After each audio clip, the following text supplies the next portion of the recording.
avoir un profil atypique, soyez certain que c'est plus, en général, un avantage qu'un inconvénient.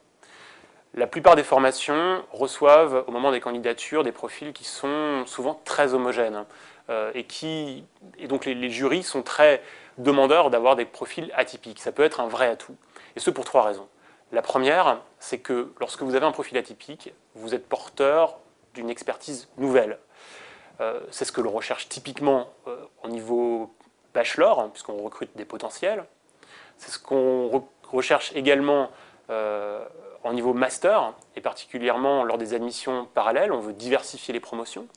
Et puis, c'est ce qu'on cherche également dans les troisièmes cycles, dans les masters spécialisés, où autour d'une compétence technique, on a envie de créer une émulation de profils différents.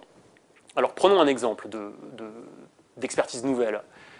Je pense à cette jeune fille qui a été admise à l'EM Lyon et qui avait fait une licence 3 de socio-anthropologie à Lyon 2, qui avait réalisé par ailleurs 2 mémoires de recherche, un sur le paternalisme dans les ONG, l'autre sur les rites de candomblé au Brésil, et qui, s'étant beaucoup plu au Brésil, a décidé de rester en Amérique du Sud et de prendre une année complète, hein, où elle est allée en Bolivie et où elle a travaillé dans une coopérative de textile en tant que commerciale.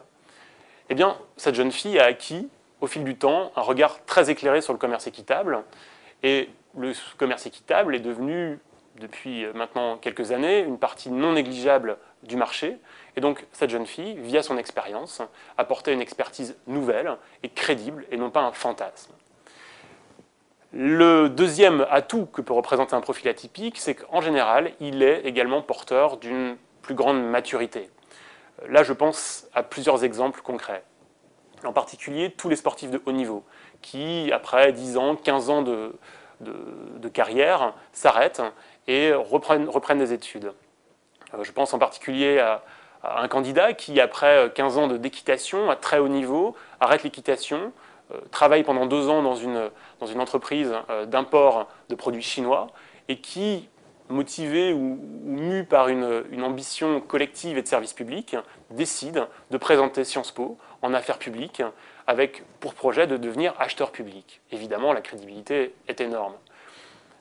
Par grande maturité, je pense également à toutes les personnes qui ont un petit peu bourlingué dans leurs études et qui ont fait 1 année, 2 années de médecine, voire de prépa veto, et qui sont souvent complexés par ces débuts de parcours un peu complexes. En général, il n'y a pas lieu de s'inquiéter, ces parcours et ce petit bourlinguage est souvent vu par les jurys comme un élément de maturité. Et puis, allons plus loin dans le caractère atypique. Je prendrai l'exemple d'un candidat qui, après son baccalauréat, a décidé de se faire plaisir et de se consacrer à la musique et de monter un groupe de pop-rock pendant 3 ans et il a eu une petite réputation, il a commencé à se produire localement, mais ça restait modeste, mais pendant 3 ans, il s'est consacré exclusivement à ce groupe.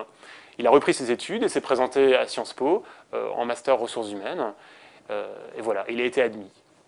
Donc tout ça pour dire que ne complexez pas avec vos profils atypiques, ils peuvent être porteurs d'une grande maturité.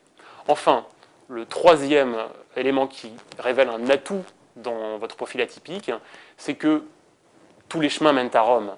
J'entends par là qu'un profil atypique peut très bien mener à un projet typique. J'entends un projet typique pour les écoles ou pour les formations. Exemple. Je pense là particulièrement à un candidat qui, après le baccalauréat, jouissant d'un physique plutôt sympathique, a décidé de se lancer dans le mannequinat à Paris, à New York, à Tokyo également, et qui, après 2 ans de mannequinat, a arrêté et a fait de la psychologie. Il a, pendant 2 ans, acquis une sensibilité produit sur les produits de luxe très forte. Il a connu, et de façon très opérationnelle et très concrète, l'industrie du luxe.